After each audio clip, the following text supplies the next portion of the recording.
I think I should tell you this lesson of salesmanship I gave to this Muhammad Ali boy. You saw him last time I was in the shop. When you called me, I showed you and I said, look at my beautiful girlfriend. So that's the guy. I'm training him for salesmanship. So he wasn't there for a long time. I went to do food shopping. Then again and again I came back. So I walked in and I started asking him why you didn't leave a note. He apologized that he was in the bank. So I said, I'll help you to make sense out of it. Let's dissect it. What happened? If you think owners don't know, they know because they're cameras. But let's say they don't care. And so you leave. You don't know how long you're going to be gone. And you don't care about your customers? Oh no, I left the note outside. I say, but it's windy. Yeah, the note blew away. I say, okay, so you didn't know the note is gonna blow away? Oh, I guess I didn't think about it. I say, yeah, so there's a problem with predictable thinking. So you walked for 10 feet and you didn't think it's windy and the note is gonna blow away. Perhaps you were trying to save 1 minute, not to go back and put the note indoors.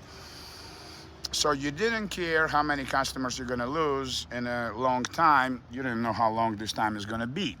So basically, you could have lost 20 customers, about $1,000. You don't care, this is not your business, you're not making commission.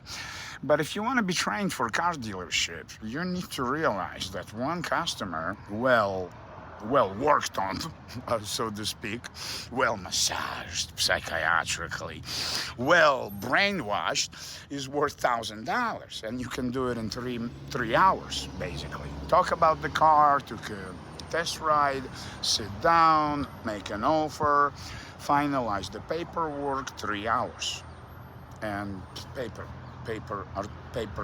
plates for 30 days, 3 hours. $1,000, but you're not gonna make it with these logistics. So you have problems with logic application. That's how they call it in linguistics.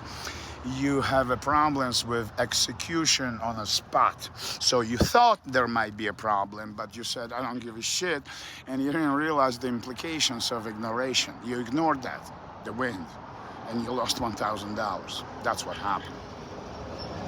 Well, you don't own the shop, I understand. The shop owner lost $1,000 because he doesn't care, I guess, or he doesn't know. 30% of their square meters of the store is piles of boxes. And another 50% of their square meters are merchandise that nobody buys. Doesn't make sense.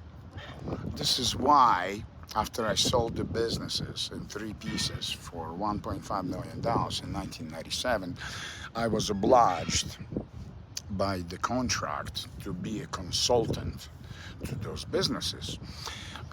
And I did a good job because it takes 3 years actually for them to pay me the rest of the money. So I wanted the rest of the money, so I was a good consultant. But during these 3 years, I realized that 2 of the people who bought my businesses, they bought it. One couple, they thought they were intelligent enough, and the business they thought is simple enough.